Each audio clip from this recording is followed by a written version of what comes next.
Okay, today is June 30th. Uh, Kind of in the dog days of summer right now. Not a whole lot to talk about in the sports world, but still a good show coming up. We got Bill Dennison from Cincinnati. Going to talk some Reds with him. Upcoming Bengals season. One of the most exciting sports cities to watch right now, Cincinnati. So we'll talk to him, give us some great insight into all of that. But we'll start with the NFL gambling scandals that have been coming out recently. NFL always keeping it interesting, even when nothing is going on. Yeah, so just a report came out: 4 players suspended this season for gambling violations, and I want to get your thoughts on this, guys. Just what are your overall impressions? Do you kind of think the NFL is doing a bad job of being transparent with the players about what to expect and what what to do and what not to do, or do you think just telling them no gambling period is enough to have them stop gambling? I mean, what are your thoughts in general with all this? I think it's unfair treatment for the players. I know that they're just promoting gambling all over the place, especially in the NFL and professional sports wise. But I think that's the new league's business partner is the FanDuels, the DraftKings of this world. I do think that the players should be more. I mean, should they place more bets? No, not really. But I think Mm-hmm. that the league should come up with a more transparent solution to this gambling for the players, even for the fans, and even for the owners themselves. I know it's the big money maker with the gambling, but I think that the players should be it should be fair. You should not Yeah. suspend players for Yeah. gambling on games. At least there should be more transparency and there should be more solution to this. NFL has a deal with FanDuel, DraftKings, Caesars, all of them. I think it's like $1 billion in general Yeah. for how much they get. And the players, and people don't really know this, the players do actually get revenue from this deal as well. But players still obviously have the tendency to want to bet on games. I don't really blame them. Really, what it is players are allowed to bet on games outside the NFL as long as they're outside of the facilities. Staffs actually cannot bet on games at all. I'm pretty sure is what it is. I don't Yeah, even stats can't. yeah, even like non NFL, right, Zach? That's right. They just can't bet one, yeah, at all. But I think the biggest problem right now, and Zach, I want to get your thoughts on this, is I think the players are saying that there's not enough transparency with the NFL. The NFL is not really coming out clear enough as to what's allowed, what's not allowed, and most importantly, they're not being clear on what the discipline is going to be if they are to break the law and gamble. Yeah, it's not breaking the law anymore Yeah. either because it's legal. But yeah, I mean, we've seen a few players get 6 game suspensions. We've seen some indefinite suspensions. And look, of course, you can't make this up either. The Super Bowl this year, where is it? Las Vegas. What do they do in Vegas? They gamble. And Gambling capital of the world. you're telling me that some of these NFL owners aren't going to be going out there putting a few bucks on NBA games or NHL games would be around that time too. Like I think players, there needs to be transparency. There needs to be a set of like, okay, this is what you're allowed to do. This is what you're not allowed to do. And by the way, like the whole, you can't gamble in the facility. It's okay to do it outside the facility in the car, but you can't do it on the training table. What are we talking about? Like, what difference does it make? It makes no difference as far as I'm concerned. I do think that there has to be some sort of integrity as far as NFL players don't bet on NFL games, especially in games involving your team. Isaiah Rodgers, the cornerback for the Colts, bet on a Colts game, bet on over/under on Jonathan Taylor rushing yards. That can be deemed as compromising the integrity of the game in some way. But I don't care if guys want to bet on NBA games. I don't care if they want to bet on NHL games. For that matter, I don't really care if some guy on the Colts wants to bet on the Bengals Chiefs game. That he has no involvement with the game whatsoever. It makes no difference to me. And all these pearl clutchers that are talking about, oh, I'm never going to be able to watch an NFL game, see a guy drop a pass and wonder if he's in on it. Like, no, sometimes the guy just has bad hands. Like, get over it. This is not going to be a big deal long term. The NFL needs to do a better job with transparency with players. And, these guys should not be getting suspended this long for gambling when the NFL is in bed with gambling companies. They got the Super Bowl in Vegas. It all just comes across as completely hypocritical all the way around.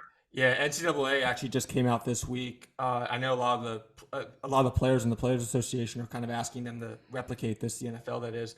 And NCAA basically came out this week being very clear on what's allowed and what's not allowed, and particularly like what the punishment's going to be if the players do end up gambling on games.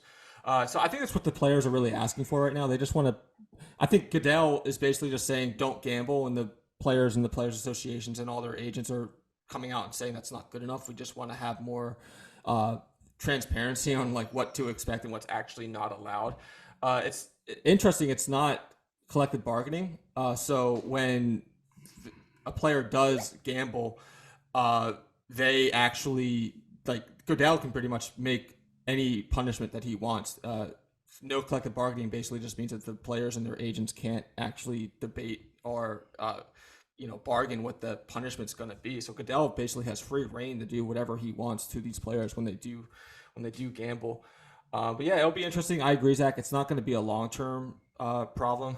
It's kind of funny. I think a lot of the players are trying to be sly and having their friends and family bet on games for them, but it's still, with all the regulations and geolocating and everything else that happens, it's not enough, and the NFL is still ultimately able to figure out who's gambling on what games. Other sports news: NBA trade happened last week, or NBA draft, excuse me, happened last week. We can kind of get into that. I would love to hear your guys' initial thoughts on that. Wembanyama went number 1 overall, of course, to the Spurs.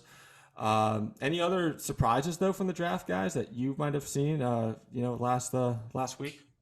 Maybe a little bit of a surprise is that Brandon Miller was picked number 2 instead of Scoot Henderson. That, by the way, to tie it back to gambling, a lot of people were upset with Shams because he put out there that Scoot was such a big favorite, so people bet on that. And Shams works with FanDuel, so a lot of people think there might be some compromising position there. But no, Scoot Henderson's a guy that I think a lot of people said in most other drafts would have been the number 1 pick because he's explosive. He can get to the basket, can score with relative ease. And instead, Brandon Miller ended up being the number 2 pick. And, Brandon Miller, we all know about his off the court stuff. We know about, him saying Paul George is the GOAT. And, we're going to be in the finals next year with the Hornets. Like, some of his statements led to some character concerns. But I think that was the biggest surprise of the draft to me. And the other big thing, guys, the death of centers in college basketball, like top 3 of the top centers, Sudoku from UConn, Drew Timme, and Oscar Tshiebwe. These are all household names in college basketball. None of these guys got drafted, and we've come a long way from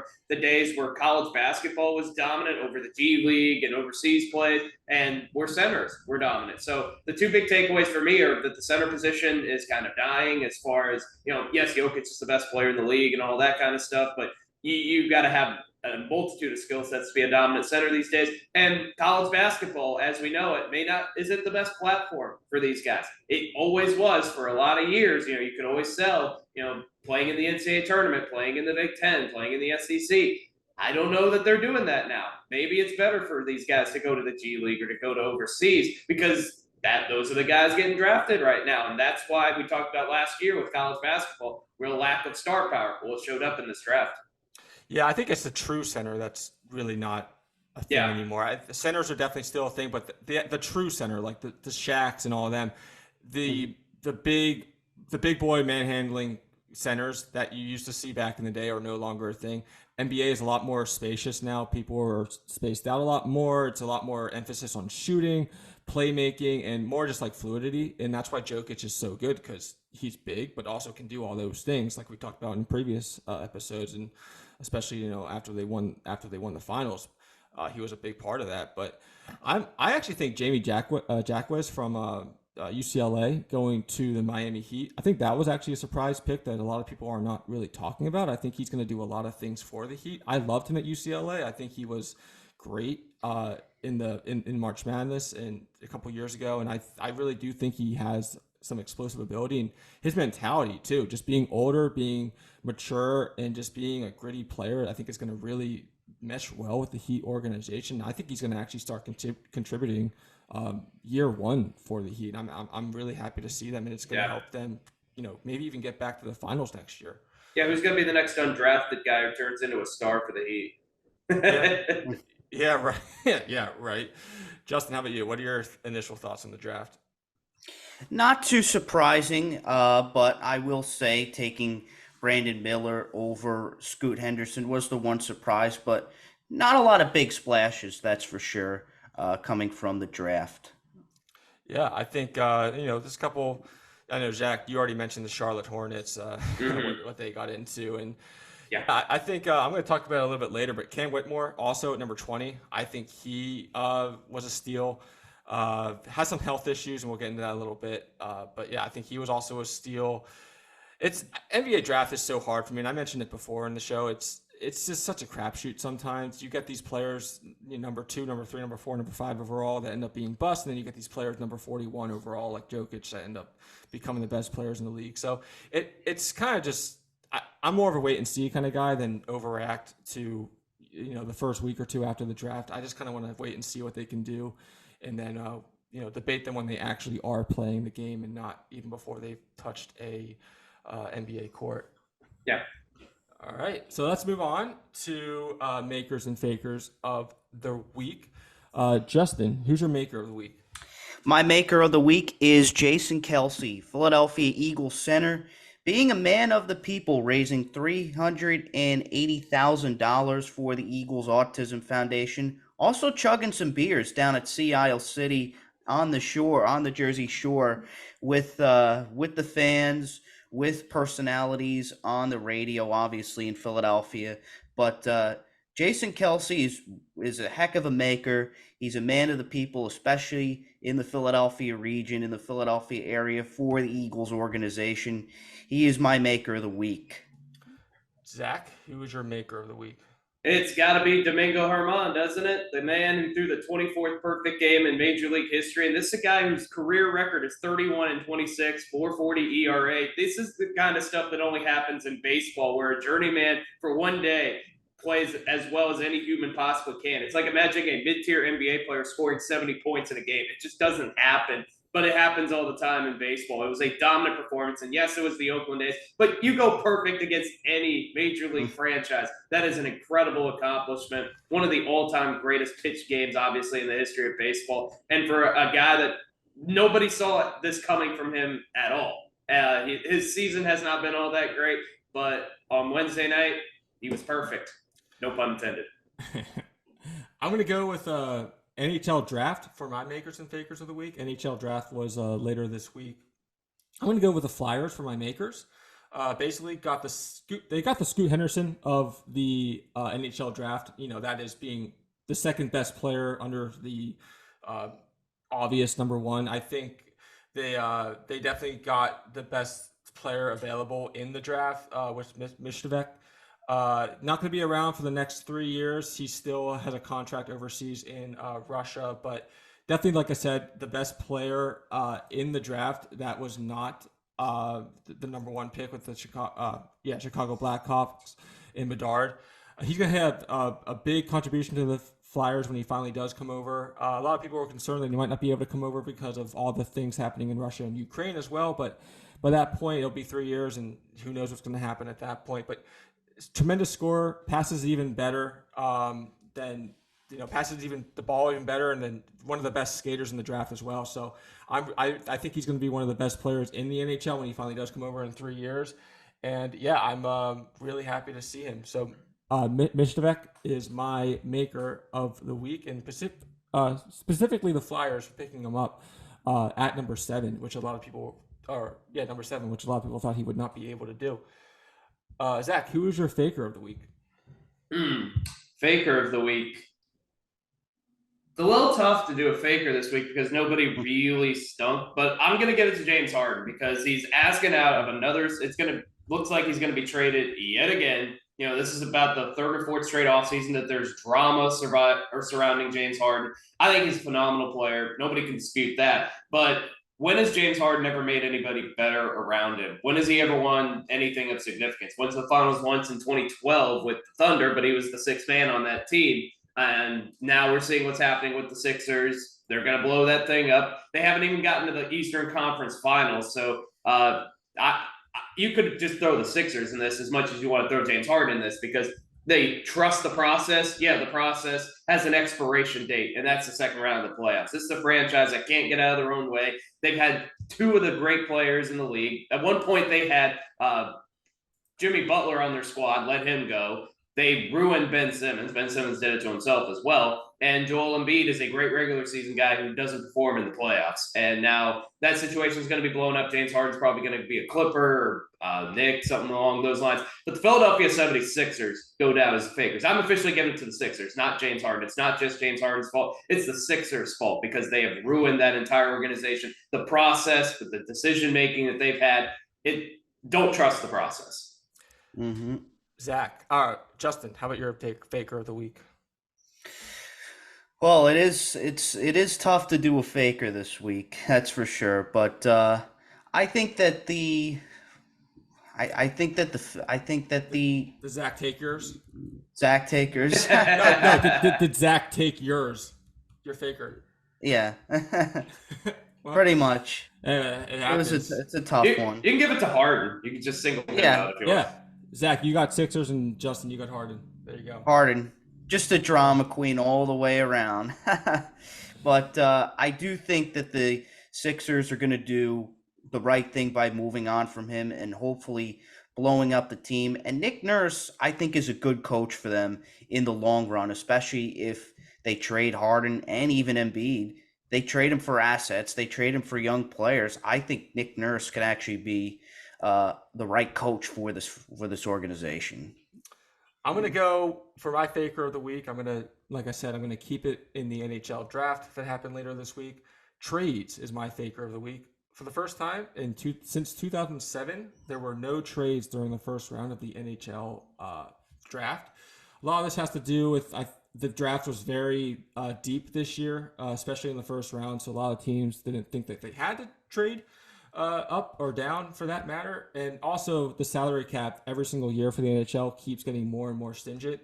So a lot of the teams felt handicapped that they really can't do many things with the salary cap restrictions that they have, that the NHL tightens up every single year. So I thought that was interesting. No trades this year for the first time since 2007 in the first round of the NHL draft.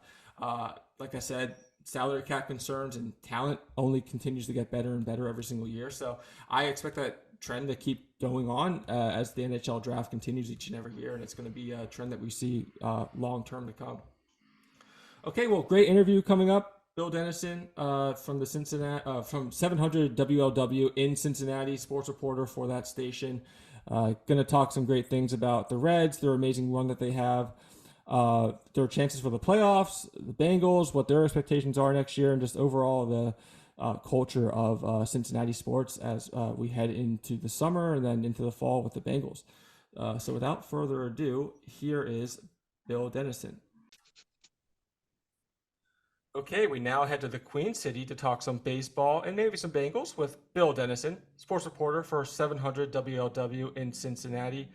Bill, the Reds are one of the most exciting teams right now to watch, Yes. even when they're losing. With the NL Central being so bad as it is, probably the worst it's been in years, do the Reds have a legitimate chance of actually making the playoffs this year? Jared, you said it correctly. No one is taken over in this division, and that is a very good thing because last year, I think the Reds were 25 games under 500 at the All-Star break, and it was like, is the manager going to stay? And half the team was going to get traded, and which some of them did. And but this year, I don't know what has happened, but when they went on that 11 or 12 game win streak there, it was like, it was news last Saturday that they lost, and then they lost another one Sunday, then they lost another one Monday in Baltimore, and you would have thought, this town would have been was going crazy because they lost. It'd been so much, but I tell you what, the infusion of Ailey De La Cruz, Andrew Abbott, and Matt McLean and others have totally just it's like a blood transfusion that the Reds got when they and everybody knew for a year or two this group was coming, but now they're here, and it's just, I mean, Ellie De La Cruz could run for mayor and governor and win in a landslide. But I mean, all of them could. But it's remarkable what they've done the past couple of weeks. It really is. Yeah, let's get into Ellie De La Cruz because I mean, Yeah. I work, excuse me, I work in Louisville, so he played for the Louisville, the baseball team, the AAA team, and you could just tell right Right. away this guy's enthusiasm and the Yeah. fact that he can run the bases, he hits the ball incredibly well.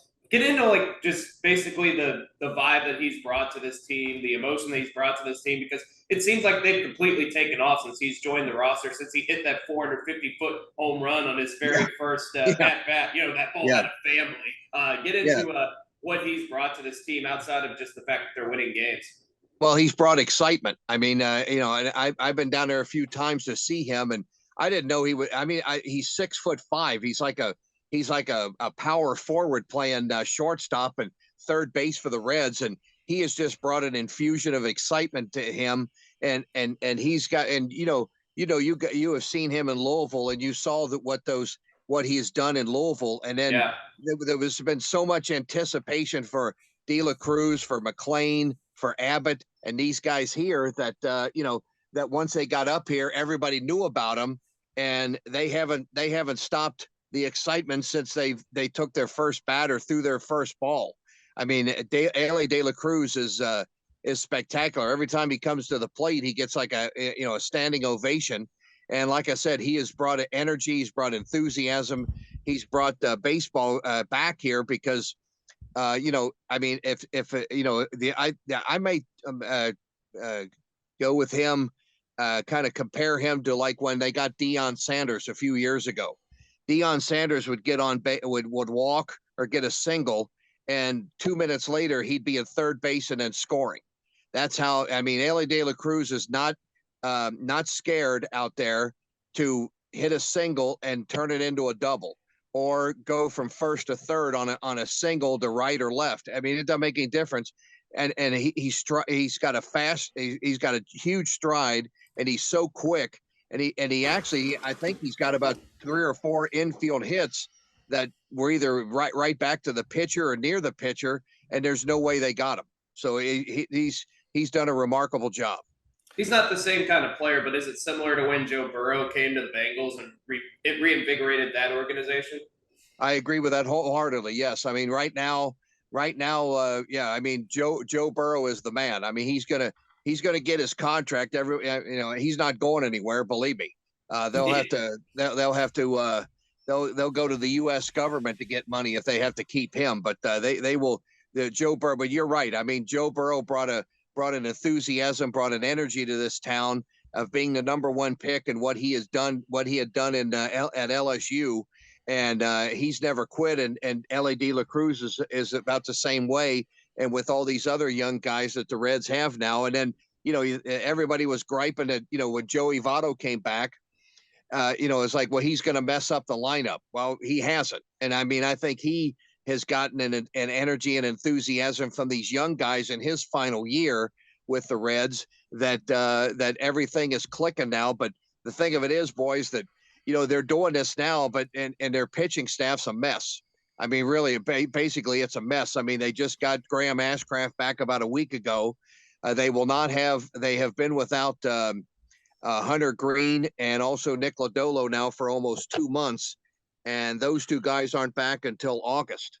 So that's what I'm saying. That the rest of the division is everybody's kind of bunched up. Nobody's taken off like a Tampa Bay or something, because the Reds would be 15 out by now. But they've just went on that win streak, and it's been incredible.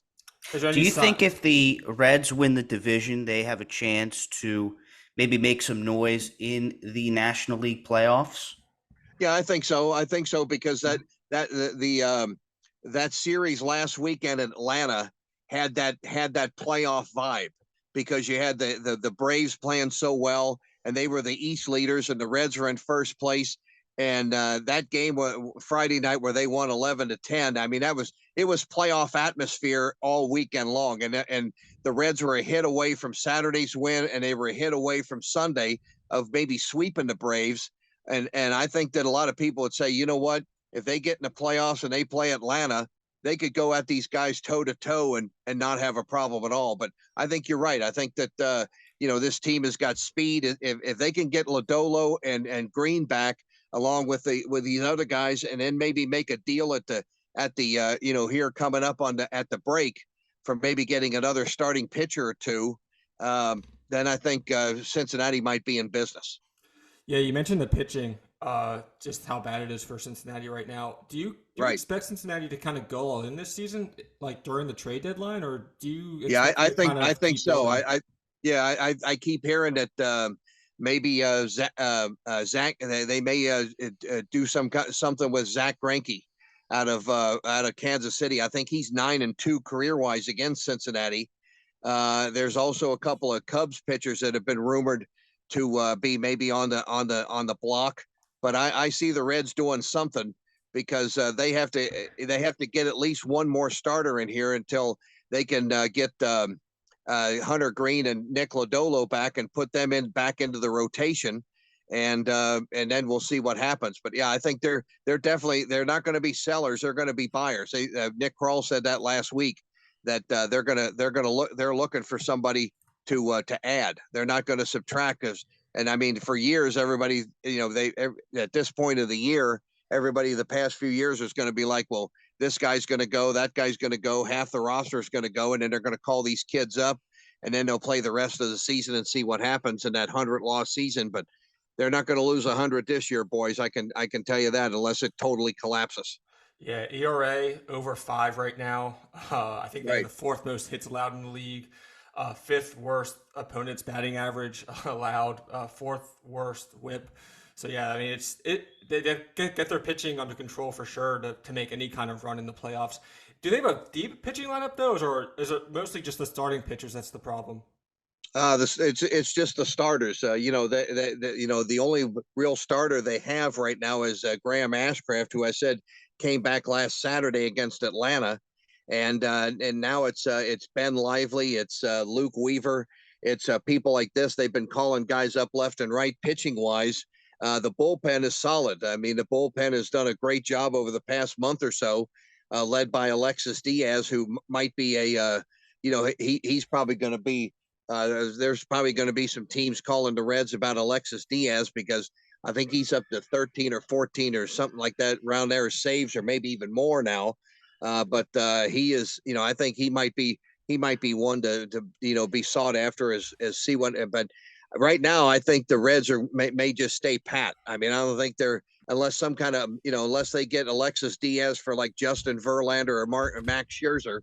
I think you're not going to see them maybe make a move, and the rest of the bullpen, if they've got a couple of young guys down there, but they've been stepping up and they've been doing a job.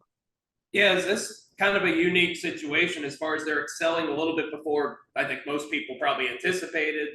They're probably a year ahead of schedule, and let's see what they do as far as do they want to go all in versus balancing out, not handcuffing the team next year, the year after that, because it seems like a long process. Kind of like, do you see this situation like the Houston Astros in the mid 2010s when they were the worst team in baseball, and then 5 years later, Sports Illustrated picked they were going to win the World Series in 2017, and then they did. Like, is that the Yeah, trajectory that this franchise is on right now? I would say so. Yeah, I mean because at the beginning of the season it was like, well, are they going to lose another 100 and see what happens and this and that, and they got off to a rough start, and they were 12-16 after the first month, but that's better than 3-22 a year ago. That's what Yeah. they did. I mean, it was like, wow, they won 12 games in a month. And I back then we couldn't remember when they did that the last time. So, but yeah, I think that each team rebuilds. I mean, you see what the Miami Marlins, former Florida Marlins have done. They totally like, junk their roster. They rebuild, and then all of a sudden they win the title, and then they do it again. And I think this is, the Reds are doing it though by the farm system. They've always done that years and years and years in the past. Of they've been able to draft gems like a De La Cruz and a Matt McLean and a Hunter Green and those type of guys, and they just work them through the system. And now Reds fans are they're ecstatic. There's 30-some thousand instead of 5 or 10,000 in the seats every game, and it's exciting again to be here. And then you got the Bengals started it all, a couple with them going to the Super Bowl, and now it's like they now it's like you got to win one. You got there one time, you got to go again and win it. And then the soccer team here in town, FC Cincinnati's been in first place. They're like 13-1 in Major League Soccer, and they've come out of nowhere. So I don't know. It's exciting time to be in Cincinnati right now as a sports fan.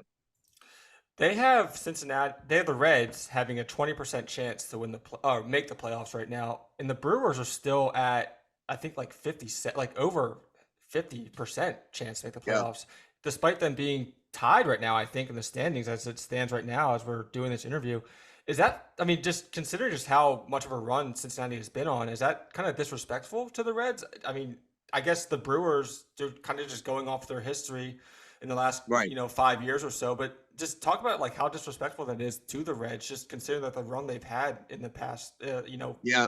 week or two. Yeah, I agree with you. I mean, they got some national pub in this 12 game streak.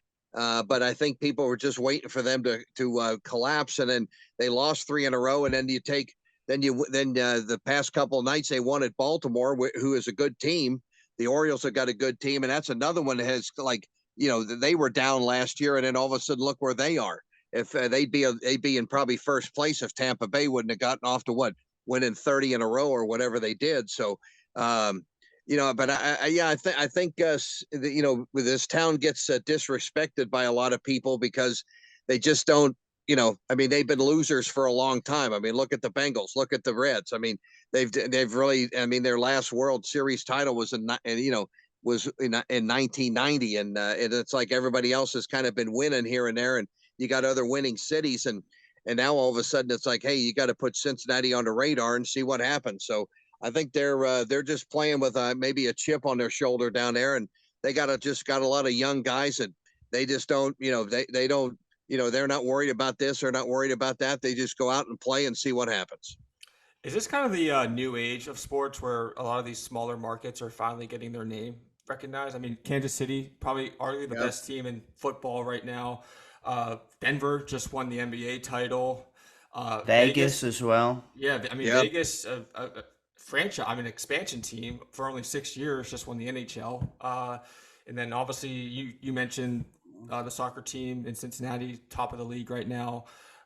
Reds, we're talking about right now, doing amazing. Is this kind of the year? I mean, this is kind of like a new era in sports where like these smaller market teams are finally, overpowering these bigger markets. I mean, you even look at baseball right now, the biggest payers are underperforming. The teams that spend all this money are actually underperforming, and then the teams that are usually known to be a little bit more stingent and at the bottom of the barrel are actually outperforming right now. So just what are your thoughts on I agree that? with you. Yeah, I agree with you wholeheartedly. I mean, there's a team coming in this weekend, the San Diego Padres here to Cincinnati, and they got guys that should have 50 home runs by the All-Star break, and Juan Soto and Fernando Tatis and Manny Machado aren't doing anything, and they're in fourth place, 11 games out as of Friday, and they went out and spent big money. Look at the New York Mets. I mean, look at they're those people must be going crazy. And then another team that's that it's usually at the top of the list in the Central is the St. Louis Cardinals. They've been brutal all year long, and usually that's they're the kings of the crop as far as the NL Central is concerned for years.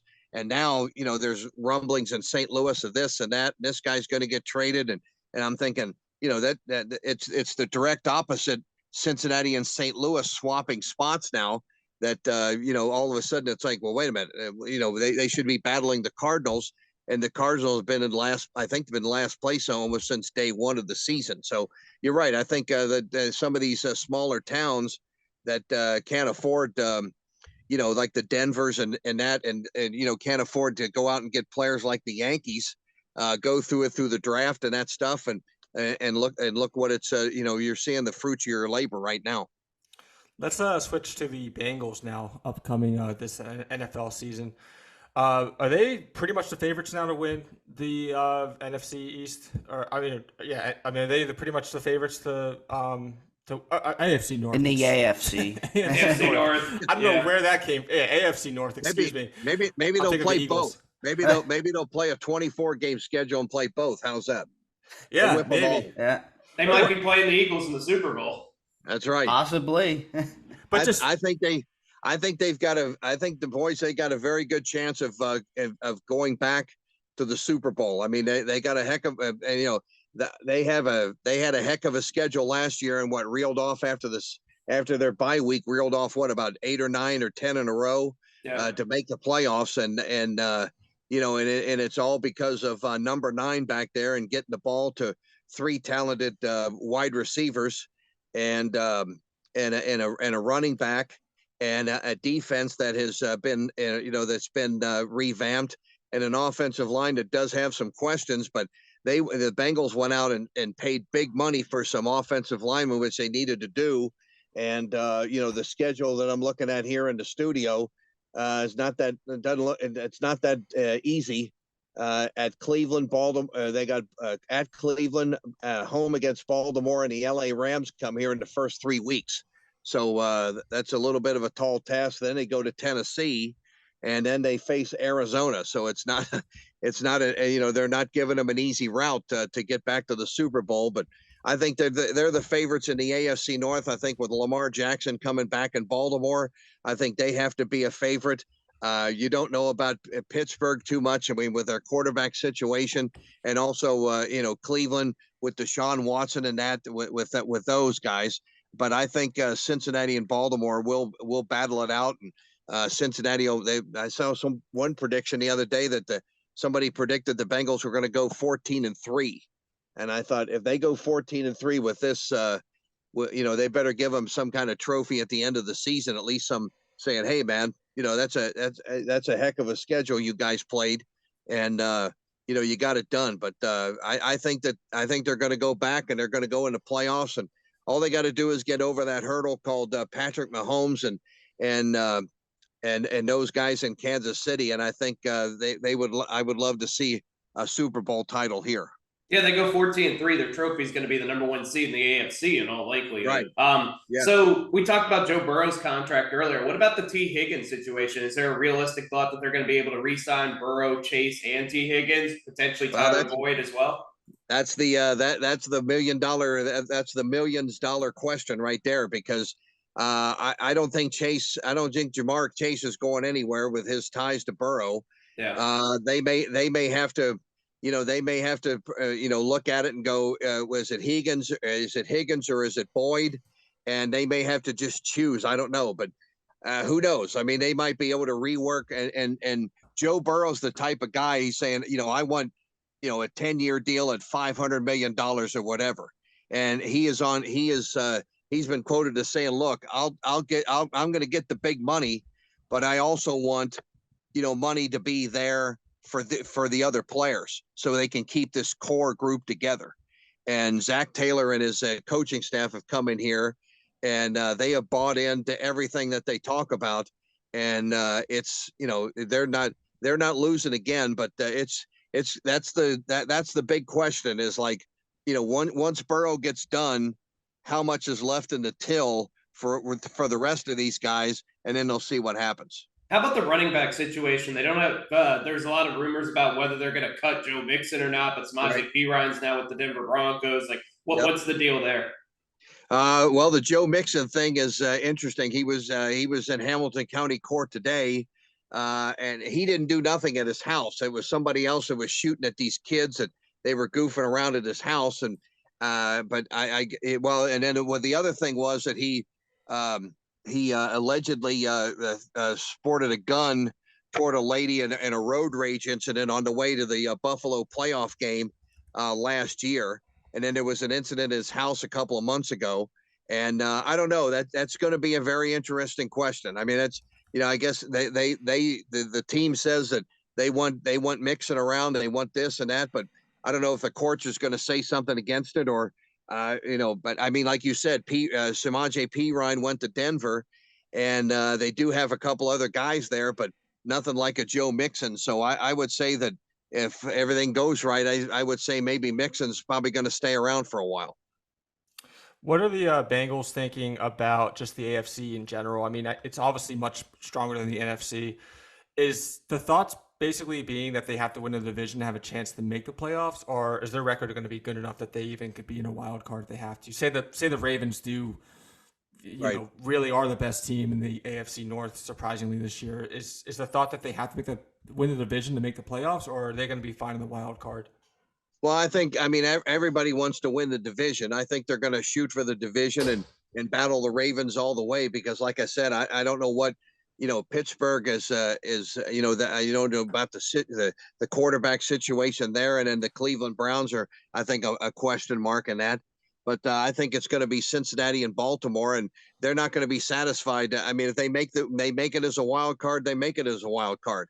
But they're going to shoot for the AFC North Championship and then get that top seed. And like I said, man, I mean, these days the AFC goes through one place, and that's in the middle of the country in Kansas City, and that's the only team I think they have to knock off to eventually win a Super Bowl. If you get by Patrick Mahomes and those guys, I think then you got a pretty good shot of winning it all. Do you take any stock in the Super Bowl hangover?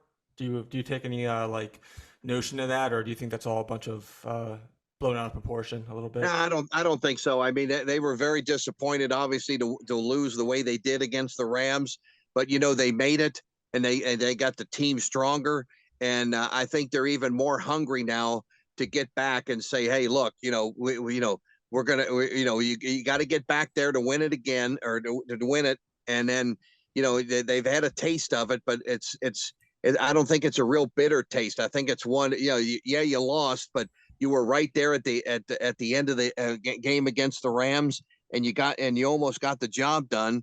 And now it's time to get back in there and get back to it and win it. And I think that with number 9 back there, he's not going to sit down and wait for second place or something. He's gonna shoot for it all, and he's going to take the rest of them with him. Yeah, I know. It was funny last year when Tyreek Hill left Kansas City. They were all saying how they might not even make the playoffs. Right. Kansas City, and we all saw how that kind of happened. Yeah. Well, Bill, this has been awesome. We really appreciate your time. I don't know anything else you want to mention about Cincinnati sports, just in general. I think you gave us a pretty good argument as to why they're the most exciting city right now in sports. But anything else you want to mention as we head out here? Yeah, tell I'm a big race fan. If you guys got connections to NASCAR, tell them to bring it back to Kentucky Speedway, and then I'll be very happy. Oh, I'm with you. I can be on your show every day if you wanted me to. If we got the Kentucky Speedway back, we missed that, but I appreciate you guys having me on, and all the best to you guys. Yeah, absolutely. Thanks, Bill. We really appreciate your time. Thanks, You Bill. got it, man. Thank you. Take Bill care. Dennison, 700 WLW from Cincinnati. We'll appreciate your time, Bill, and we'll do this again sometime, okay? Yes, sir. No problem. Anytime. All right, take care. Thanks, Bill. Take care. Bye-bye. Okay, let's finish up the show with Off the Map and Long Hauls of the Week. Justin, who is your Off the Map of the Week? My off the map of the week is Esteri Ruiz from the Oakland Athletics, almost soon to be the Las Vegas Athletics, unfortunately.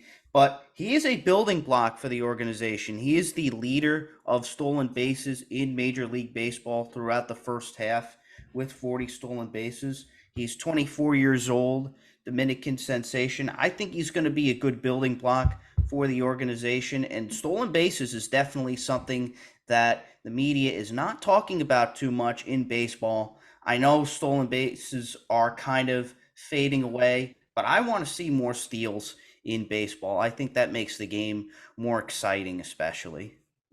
Zach, who's your Off the Map of the Week? Off the map, a guy that maybe people have forgotten about, that's Harrison Barnes, re-signing with the Sacramento Kings, 3-year, $54 million contract. He averaged 15 points a game last season, shot 55% on two-pointers, the second highest percentage of his career, and he was one of 3 players that started all 82 games last year, along with Mikal Bridges and Nikola Vucevic from the Bulls. And another tough name that's hard to pronounce. But, he's a guy that has turned around the Sacramento King franchise. He's been there since 2016, 2017, and he's become one of the more underrated players, I think, in the league. We all remember what he did with Golden State early on in his career, but Harrison Barnes kind of off the map, getting his payday, and I think people forget how good of a player he is, turning that Kings organization around. They're going to be around for a little bit, so Harrison Barnes off the map.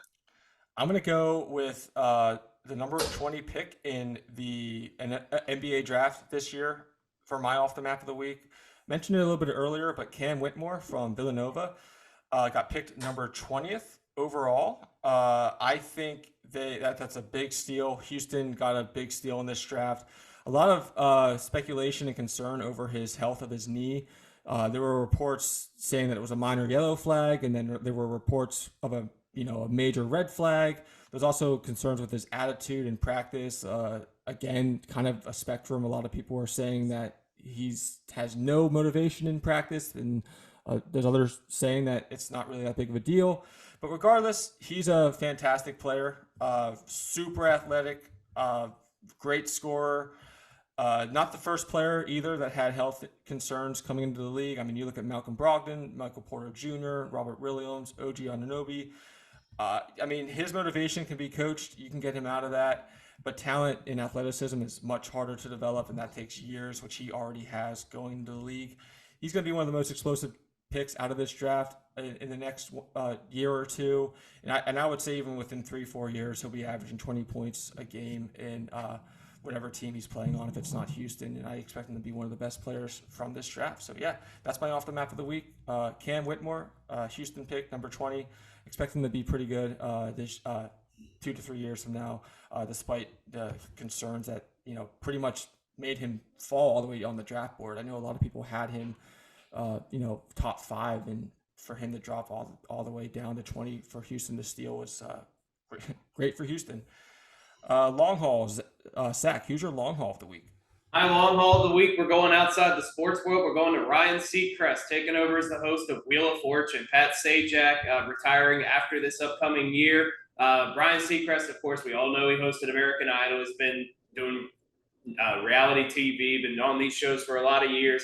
It's going to be interesting to see how he does as a game show host, because I contend that the Wheel of Fortune job might be one of the easiest jobs in the world, because you just stand there, you ask people where they're from, you let the other people spin the wheel. You don't actually have to do it. And by the way, you're not walking around touching the letters. That's Vanna White's job. So what does the host of Wheel of Fortune actually do? Kudos to Pat Sajak for making a nice career out of it. And I'm sure Ryan Seacrest will probably do the same thing. But, I mean, you talk about the easiest job in the world, and the guy gets paid handsomely. Ryan Seacrest will be paid handsomely to stand there and ask people where they're from, just make conversation, which we all do on a regular basis. So good job if you can get it. Long haul, Ryan Seacrest. I saw him leave Kelly and Ryan in the morning. I wasn't sure if that was the reason why. I mean, I don't think it would be. I think, they film all their episodes a year in 3-4 days in Wheel of Fortune, don't they? Yeah, somewhere around there. It's just, right. So I did notice that he did leave Kelly and Ryan in the morning, and I wasn't sure if that was the reason why, but like I said, I highly doubt it, just considering the fact that they do all the recordings for a year within 3-4 days. So it doesn't take up that much time, and it's, like you said, Zach, definitely a good gig. My long haul of the week, Damian Lillard, he's not going to leave Portland. I'm tired of hearing about it.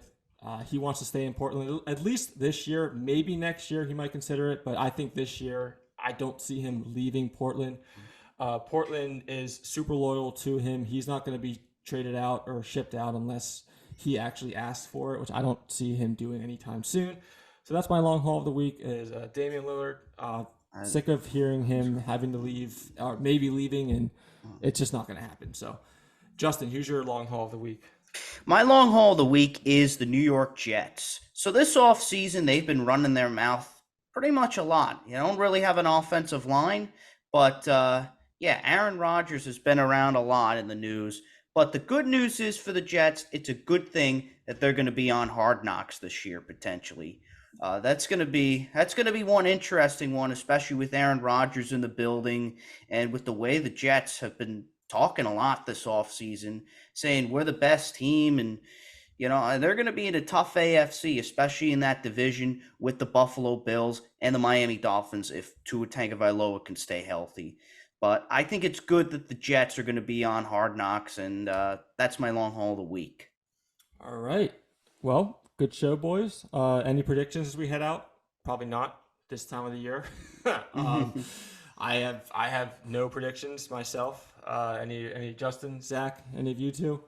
My only prediction will be something will happen over the next couple of days that we actually have to talk about next week, hopefully. Okay. And my prediction is no current NFL players will be putting fireworks in their hand, a la Jason Pierre-Paul. I think they learned from that. Okay, yeah. Well, maybe that's my prediction. That's where we're at. Somebody will get hurt by fireworks this weekend. That's preferably not majorly hurt, but maybe like a minor injury, like a burn, like a little rash or burn is going to happen this weekend from 4th of July activities. And ESPN will make it breaking news because they need to make something breaking news in order to stay relevant in this time of the year.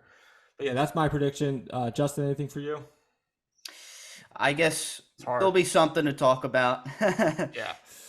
All right. Well, let's hope for that for next show, and then but until then, we'll see you all next time, and keep on traveling. All right.